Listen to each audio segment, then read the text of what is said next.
जी मित्रों, स्वागत है। वेलकम है फिर से एक बार आप सभी का आपके अपने एसआरजे मैथमेटिक्स पर। तो आज जो है अपन इस वीडियो के अंदर बात करने वाले अपने क्लास जो 10th है उसके महत्वपूर्ण प्रश्नों की और उसके डेफिनेशन की जो आपके हाफ ईयरली एग्जाम के अंदर आने वाले हैं। तो देखते हैं कौन कौन से प्रश्न हैं। आप इनको एग्जाम के अंदर इन इन प्रश्नों को तो जरूर पढ़ लीजिएगा, आप आसानी से जो है पास होने लायक नंबर प्राप्त कर लोगे। तो देखते हैं अपन प्रश्नों को, टिक लगाते चलिएगा साथ के साथ। भाई देखिएगा ध्यान से। पहला जो अपना प्रश्नावली जो मैं बता रहा हूं दोस्तों, उनको ध्यान से रट लीजिएगा, क्योंकि वो प्रश्न तो आपको पढ़ने ही है। अगर 70 नंबर का पेपर है तो आपका 45 से 50 नंबर का तो सेम टू सेम इसी में मिल जाएगा। ज्यादा भी मिल सकता है, पर इतनी तो गारंटी है कि इतना तो मिल ही जाएगा। तो देखते हैं। जैसे इसके अंदर लिखा हुआ वास्तविक संख्याओं वाला पहला चैप्टर है, इसके अंदर पहला तो आपको क्या करना है, परिमेय संख्या की डेफिनेशन और अपरिमेय संख्या की डेफिनेशन आपको याद रखनी है। परिमेय संख्या और अपरिमेय संख्या को परिभाषित कीजिए उदाहरण सहित, ये आपको जो है याद करना है। अब इसके बाद में जो है महीना हजार महीना हजार इसके बाद में जैसे कि ये डेफिनेशन हो गई इसकी। इसके बाद में है, आगे बढ़िए, एक प्रमेय है इसके अंदर, अंक गणित की आधारभूत प्रमेय। अंक गणित की आधारभूत प्रमेय पेज नंबर 4 पे है, प्रमेय 1.1 है। इसका कथन आपको याद करना है। ठीक है भाई, चलिए आगे बढ़ते हैं फिर इसमें। इसके बाद में जो है आपको पढ़ना है उदाहरण नंबर 3, दिख रहा होगा उदाहरण नंबर 3 आपको जो है पढ़ना है। ठीक है भाई। इसके बाद में अपनी जो प्रश्नावली 1.1 है उसमें पहले का जो है आपको पहला प्रश्न पढ़ना है, और पहले का आपको कौन सा पढ़ना है, 5वां प्रश्न पढ़ना है।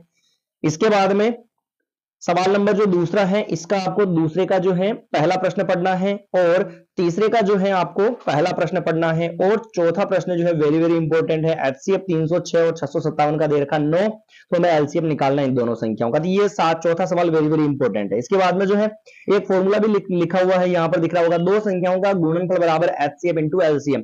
तो एक नंबर के अंदर जो ये फॉर्मूला भी पूछा जाता है, तो इस फॉर्मूले को भी जो आपको याद करना है। दो संख्याओं का गुणनफल जिसको अपन a इंटू बी भी बोलते हैं, बराबर में क्या लिख सकते हैं, एचसीएफ इंटू एलसीएम। ठीक है भाई, चलिए आगे बढ़ते हैं फिर। इसके बाद में जैसे ये अंडर रूट जो लिखा हुआ ना, अंडर रूट 2 है, अंडर रूट 3 है, अंडर रूट 5 दे रखा है, तो ये अपरिमेय संख्याएं हैं। तो आपको उदाहरण के तौर पे याद रखना है ये अपरिमेय संख्याएं होती है। अब ऐसे के अंदर ये प्रश्न भी पूछा जा सकता है कि निम्नलिखित में से कौन कौन सी संख्याएं अपरिमेय हैं या परिमेय संख्याएं हैं। फिर आगे इसके बाद में आपको प्रमेय नंबर 1.3 पढ़नी है। अंडर रूट 2 एक अपरिमेय संख्या है। अब 2 की जगह अगर 3 भी आ जाए, 5 भी आ जाओ तो भी आप कर सकते हो। तो एक सवाल की प्रैक्टिस कर लेना, इसके बाद में बाकी को भले छोड़ सकते हो आप। इसके बाद में उदाहरण नंबर 7 पढ़ना है आपको। दर्शाइए कि 3 अंडर रूट 2 एक अपरिमेय संख्या है। इसके बाद में प्रश्नावली 1.2 के अंदर आपको जो है सवाल नंबर जो है बेटा दूसरा पढ़ना है, और इसके बाद में तीसरे का जो है पहला पढ़ना है। ठीक है, ये हो गया अपना पहला चैप्टर पूरा कंप्लीट। इसके बाद में यहाँ पर 2 नंबर पे टिक लगा रखा, देख लीजिए। यदि कोई पी अभाज्य संख्या है तो पी ए स्क्वायर को विभाजित करेगी, तो पी ए को भी विभाजित करेगी, जहां ए क्या है, धन पूर्णांक है। इसके बाद में भाई आता अपना दूसरा चैप्टर। यहाँ पे फॉर्मूला भी लिखा हुआ है, एचसीएफ का फॉर्मूला ए इंटू बी बटेवा एलसीएम, और एलसीएम का फॉर्मूला ए इंटू बी बटेवा क्या हो जाएगा, एचसीएफ हो जाएगा। इसके बाद में यहाँ पे जो है थोड़ा सा चैप्टर नंबर 2 अपना बहुपद वाला है, इसके अंदर थोड़ा सा लंबा मैटर है।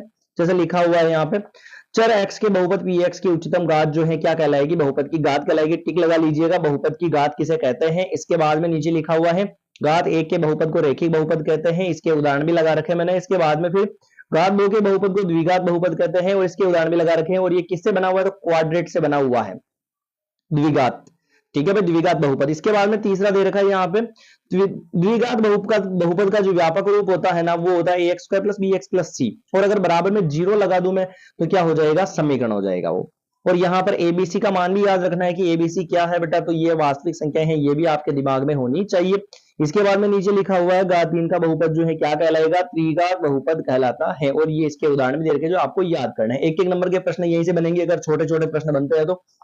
इसके बाद में फिर यहाँ पे जो है त्रिघात बहुपद का सबसे व्यापक रूप क्या होगा, तो त्रिघात बहुपद का व्यापक रूप दिख रहा होगा आपको, टिक लगा लीजिएगा। फिलहाल केवल अपन टिक लगा रहे हैं, ये आपको पढ़ के जाना ही है, ये पढ़ लोगे तो भी अपना काम हो जाएगा। इसके बाद में एबीसीडी जो है वास्तविक संख्याएं हैं, जहां पर ए नॉट इक्वल टू क्या होगा बेटा, 0 हो जाएगा। आगे बढ़ते फिर यहाँ पे लगा रखा है रेखिक बहुपद जो होगा उसका व्यापक रूप क्या होगा, ए एक्स प्लस बी होगा, और जिसका शून्य क्या होगा, तो माइनस बी बटेवा ए होगा। ये फॉर्मूला हो जाएगा इसका। आगे बढ़ते हैं फिर अपन, तो अगले पेज पे आ जाइए।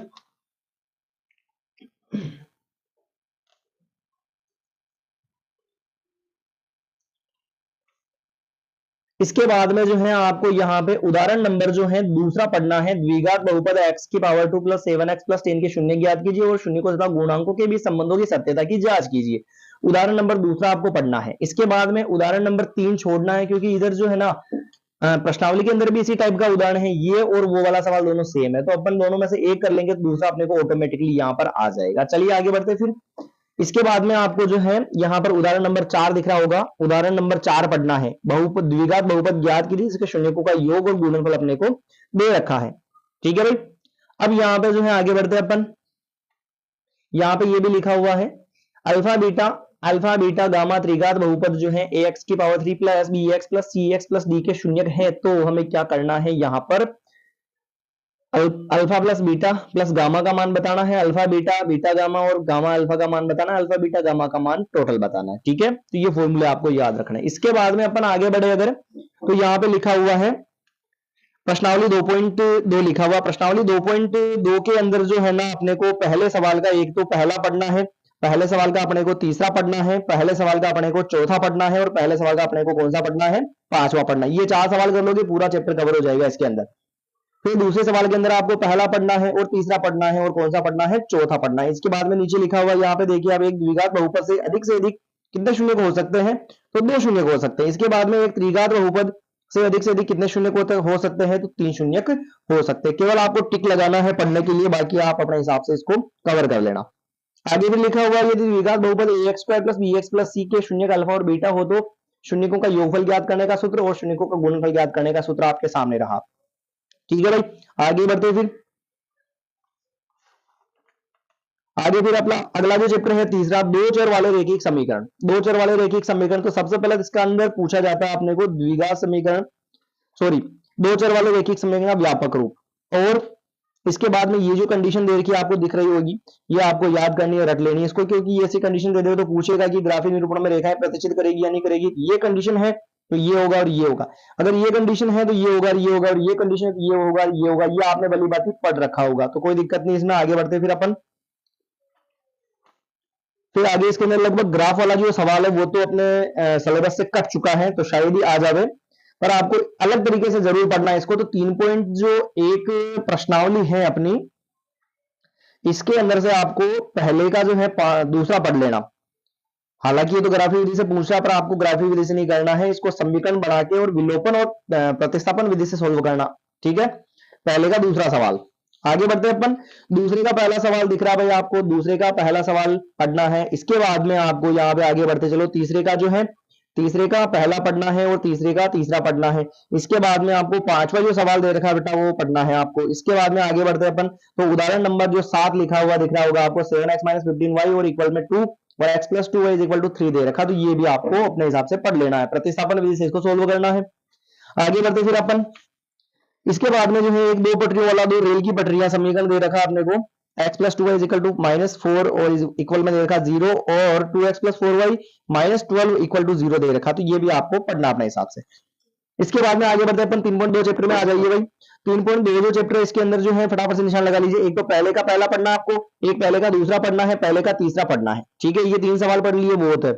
इसके बाद में आपको मेन जो इंपॉर्टेंट सवाल है दूसरा सवाल, वो आपको ध्यान से देखना है। इसके बाद में तीसरे का पहला पढ़ना है और तीसरे का पांचवा पढ़ना है और तीसरे का क्या पढ़ना है अपने को, छठा सवाल पढ़ना है। क्लियर भाई मामला। चलिए आगे बढ़ते फिर अपन। इसके बाद में जो है अपने को ये सवाल पढ़ना है भाई, नवा उदाहरण पढ़ना है, दिख रहा होगा आप सभी को, नवा उदाहरण पढ़ लीजिएगा। इसके बाद में आगे बढ़ते हैं अपन प्रश्नावली 3.3 के अंदर जो है पहला सवाल आएगा और दूसरे का पहला आएगा और दूसरे का दूसरा आएगा, और इसके बाद में जो है आगे बढ़ते हैं अपन। तो यहाँ पे ये कंडीशन निशान लगा रखी है, ग्राफिक विधि काट रखी है मैंने, इसको मत करना। इसके नीचे चौथा नंबर का जो पॉइंट है ना भाई, ये कंडीशन पीछे भी बताई थी मैंने, वापस यहाँ पे आ गई, तो इसको भी रट लेना एक बार। आगे बढ़ते फिर अपन चौथे चैप्टर में। चौथे चैप्टर के अंदर जो है एक तो द्विघात समीकरण, उस चैप्टर के अंदर एक चीज और आई थी, वो क्या है मैं बता देता हूं आपको।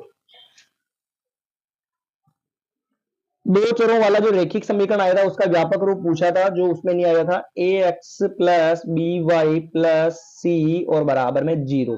ये होता है दो चरों वाले रैखिक समीकरण का व्यापक रूप होता है। दो चरों वाले रैखिक समीकरण का व्यापक रूप होता है जो आपको आना चाहिए, ax plus by plus c बराबर 0। और इसके बाद में द्विघात समीकरण, तो द्विघात समीकरण का व्यापक रूप ये रहा भाई, A X square plus B X plus C बराबर 0 और जहां पर ए नॉट इक्वल टू क्या होना चाहिए, 0 होना चाहिए, तो द्विघात समीकरण का ये क्या कहलाता है, मानक रूप कहलाता है। इसके बाद में अपन आगे बढ़ते हैं। तो इसके अंदर आपको जो है दूसरे का जो है उदाहरण नंबर 2 जो उसका पहला पढ़ लो, वो होते सारे पढ़ने की जरूरत नहीं है इसमें। आगे बढ़ते फिर अपन अगला जो प्रश्न है प्रश्नावली 4.1 में आ जाइए। एक्सरसाइज 4.1 में देखना, एक तो पहले का आपको पहला पढ़ना है, पहले का आपको कौन सा पढ़ना है, पांचवा पढ़ना है, और आपको सातवां पढ़ना है। इसके बाद में कौन सा पढ़ना है बेटा, आठवां पढ़ना है। इसके बाद में दूसरा जो सवाल है उसके अंदर आपको उसका दूसरा पढ़ लेना है, ज्यादा पढ़ने की जरूरत है नहीं वैसे। फिर आगे उदाहरण नंबर तीसरा पढ़ लेना, उदाहरण नंबर 3 पढ़ लेना। आगे बढ़ते फिर और उदाहरण नंबर 5वां पढ़ लेना है, उदाहरण नंबर 5वां पढ़ लीजिएगा। इसके बाद में प्रश्नावली 4.2 का जो है पहले का आपको पहला पढ़ना है, पहले का आपको कौन सा पढ़ना है, इसमें पहले का पहला पढ़ना है, पहले का आपको तीसरा पढ़ना है और पहले का आपको चौथा पढ़ना है। इसके बाद में आपको सवाल नंबर तीसरा पढ़ना है और सवाल नंबर चौथा पढ़ लेना है। ठीक है भाई, चलिए आगे बढ़ते हैं। फिर मूल्यों की ये श्रीधराचार्य सूत्र पूछेगा, A X square plus B X plus C बराबर 0 जो दे रखा है, तो इसके मूल क्या होंगे श्रीधराचार्य विधि से बताइए। तो x is equal to minus b plus minus root b square minus 4ac बटे 2a, ये फॉर्मूला आपको याद करना है। और यदि अगर बी स्क्वायर माइनस 4ac बराबर 0 हो तो मूल क्या होंगे, तो एक्स बराबर माइनस बी बटे 2a प्लस माइनस c होगा, तो ये आंसर आ जाएगा। ठीक है ना, और x square plus B x ये भी आपको याद रखना है। तो ये जो चीजें हैं फॉर्मूलों के हिसाब से एक एक नंबर में पूछी जाएगी। लगभग आधे से ज्यादा जो पेपर बड़ा है वो एक एक नंबर से ही आ रहा है, तो आपको ध्यान रखना है इसमें। इसके बाद में अपन बात करते हैं, तो यहाँ पे लिखा हुआ देखिए आप, बी स्क्वायर माइनस 4ac को इस द्विघात समीकरण का क्या कहता है, विभक्ति का सूत्र। तो पूछा जा सकता है कि विभक्ति का सूत्र लिखिए, तो बी स्क्वायर माइनस 4ac। इसके बाद में द्विघात समीकरण का व्यापक रूप ये रहा। ये तीनों कंडीशंस आपको याद करनी है। दो भिन्न वास्तविक मूल होते हैं तो बी स्क्वायर माइनस 4ac क्या होता है, 0 से बड़ा होता है, तब ये कंडीशन लगती है। और मूल क्या होंगे, भिन्न भिन्न होंगे। इसके बाद में दो वास्तविक मूल बराबर होते हैं तो बी स्क्वायर माइनस 4ac बराबर 0 होगा, तब मूल क्या होंगे, समान होंगे। और कोई वास्तविक मूल नहीं होता है तो बी स्क्वायर माइनस 4ac का मान 0 से छोटा होगा और उसमें क्या होगा, काल्पनिक आंसर आ जाएगा। तो ये आपको ध्यान रखना। अगर आपने चैप्टर पढ़ रखा है तो कंडीशंस आपको फट से याद हो जाएगी और आपको समझ में आ जाएगा कैसे याद करना है इसको। अपन क्योंकि याद नहीं कर रहे, केवल अपन एग्जाम के हिसाब से यहाँ पर टिक लगा रहे हैं कि कौन से आपको पढ़ने हैं, और अगर ये भी पढ़ लोगे तो अपना काम हो जाएगा। और जिसको अच्छे नंबर लाने हैं उसको तो सारे प्रश्न पढ़ने ही पड़ेंगे भाई। उदाहरण नंबर 9 पढ़ना अपने को। इसके बाद में अपन आगे बढ़ते हैं। उदाहरण नंबर 9 के बाद में 4.3 का जो है एक तो सवाल नंबर अपने को पढ़ना है, पहला पढ़ना है, पहले का पहला, पहले का दूसरा पढ़ना है और दूसरा पूरा ही पढ़ लो भाई, कोई दिक्कत वाली बात है नहीं। तो ये अपना जो है चौथा चैप्टर भी हो चुका है खत्म, और यहां तक 4 चैप्टर के अपने निशान लगा लिए हैं। एक चैप्टर और लगा लेते हैं, इसके बाद में अपन अगले वीडियो में बताएंगे। इसके अंदर जो आपको क्या करना है, एक तो करना है समांतर श्रेणी। समांतर श्रेणी यानी समांतर श्रेणी की डेफिनेशन, समांतर श्रेणी की परिभाषा, समांतर श्रेणी किसे कहते हैं इसके बारे में। और फिर आगे बढ़े अगर अपन, और अगर आगे बढ़े तो फिर इसके बाद में यहाँ पे डेफिनेशन लगा रखी है मैंने टिक, ये आप टिक कर लीजिएगा। इसके बाद में सारवंतर का फॉर्मूला, एपी का सारवंतर क्या होता है उसके बारे में भी बता रखा है, टिक लगा लीजिएगा। यहाँ पे बढ़े आगे अपन, तो यहाँ पे लिखा हुआ है समांतर श्रेणियों के प्रकार कितने होते हैं। तो एक तो परिमित एपी होती है और दूसरा क्या होता है, अपरिमित एपी होती है। तो इन दोनों के डेफिनेशन को भी आप टिक कर लीजिएगा। फिर आगे बढ़े तो फिर अगला जो है उदाहरण नंबर पहला पढ़ना है आपको, उदाहरण नंबर पहला पढ़ना है, उदाहरण नंबर पहला पढ़ना है। इसके बाद में आपको उदाहरण नंबर दूसरे का पहला पढ़ना है और दूसरे का तीसरा पढ़ना है। दूसरे का पहला और दूसरे का तीसरा पढ़ लीजिएगा। इसके बाद में प्रश्नावली 5.1 के अंदर आपको पहले का पहला सवाल पढ़ना है, दूसरे का पहला पढ़ना है, दूसरे का चौथा पढ़ना है, तीसरे का पहला पढ़ना है और तीसरे का क्या पढ़ना है, तीसरा पढ़ना है। इसके बाद में चौथे का पहला पढ़ लीजिएगा, चौथे का 5वां पढ़ लीजिएगा, चौथे का 8वां पढ़ लीजिएगा और चौथे का 10वां पढ़ लीजिएगा और चौथे का जो है 12वां पढ़ लीजिएगा और चौथे का जो है 15वां पढ़ लीजिएगा। ठीक है भाई, ये हो चुका है 5.1 चैप्टर खत्म। इसके बाद में अपन आगे बढ़ते हैं। तो अगले के अंदर जो है आपको यहाँ पे जो फॉर्मूले लगा रखे, फॉर्मूले और डेफिनेशन सारी पढ़नी है भाई। कहीं से भी पूछो, कुछ भी पूछे, अपने को जो है वहां से गायब नहीं होना चाहिए मैटर। तो फॉर्मूले और डेफिनेशन आपको सारी पढ़नी है, जिसमें ए एन बराबर A plus N minus one into D दे रखा है और एक दे रखा है एपी व्यापक पद होगा, ऐसा लिखा हुआ है, ये भी पढ़ना आपको। इसके बाद में उदाहरण नंबर तीसरा टिक लगा रखा है मैंने, तो वो भी लगा लीजिएगा, ये भी आपको पढ़ना है। इसके बाद में उदाहरण नंबर जो है 5वां, ये भी आपको पढ़ना है। आगे बढ़ते फिर अपन, या तो संख्या सेम मिलेगी और संख्या सेम नहीं मिलेगी, संख्या चेंज हो जाएगी, सवाल पूरा सेम मिलेगा, बस ये ध्यान रखना। उदाहरण नंबर 8वां, इसके बाद में 5.2 प्रश्नावली का एक तो दूसरे का पहला, तीसरे का पहला, तीसरे का तीसरा, तीसरे का 5वां, चौथा सवाल, छठा सवाल, 7वां सवाल, 12वां सवाल, 14वां सवाल, 15वां सवाल। इसके बाद में 19वां सवाल दिख रहा होगा सभी को, 19वां प्रश्न। 19वां प्रश्न फिर आगे ये फॉर्मूला भी लगा रखा मैंने, एपी के एन पदों का योग जो है एस निम्नलिखित सूत्र से ज्ञात होता है, तो ये भी आपको याद करना है। और फिर ये दो फॉर्मूले यहाँ पे भी लिखे हुए हैं, अंतिम पद देने पर कौन सा फॉर्मूला लगेगा, तो ये भी आपको याद रखना है। कहीं से भी कुछ भी पूछा जा सकता है फॉर्मूलों के अंदर, तो ये आपको थोड़ा सा ध्यान रखना है। उदाहरण नंबर 11वां, फिर उदाहरण नंबर 13वां, उदाहरण नंबर 14वां, उदाहरण नंबर 16वां। 5.3 का पहले का पहला पढ़ना है और पहले का चौथा पढ़ना है, दूसरे का पहला पढ़ना है, तीसरे का पहला पढ़ना है, तीसरे का तीसरा पढ़ना है, छठा पढ़ना है, और फिर इसके बाद में 10वां पढ़ लो, बहुत है इसके अंदर। फिर इसके बाद में चौथा सवाल पढ़ना है। चौथे के बाद में क्या करना देखिएगा आप, चौथे के बाद में एक तो सवाल नंबर 7वां पढ़ना आपको, इसके बाद में 12वां, 14वां और 16वां प्रश्न आपको पढ़ना है यहां से। फिर इसके बाद में ये अपना जो चैप्टर है 5.3 भी हो चुका है खत्म, पूरा 5वां चैप्टर खत्म हो चुका है। यहाँ पे एक फॉर्मूला लिखा हुआ पार्ट हो के लिए विशेष के अंदर, ए बी सी जो एपी के अंदर हो तो बी बराबर क्या होगा, ए प्लस सी, और बी ए तथा सी का क्या होगा, समांतर माध्य होगा। अगला जो वीडियो रहेगा उसके अंदर दोस्तों अपन जो क्या करेंगे, छठे से लेकर लास्ट वाला जो चैप्टर है उसके अंदर अपन टिक लगाने का प्रयास करेंगे। और ये प्रश्न अगर आप पढ़ लेते हो तो आपको जो है पास होने में कोई दिक्कत नहीं आएगी। लगभग जो है 70 में से 40 और 50 में से तो 100% मिलेगा, इसके बाद भी मिल सकते हैं, पर ये तो मिल ही जाएंगे, आपको पढ़ना है तो। और अगर अच्छे में से फुल नंबर लाने हैं तो फिर तो सारे ही सवाल पढ़ो आप टोटली। तो मिलते हैं नई वीडियो के अंदर, धन्यवाद।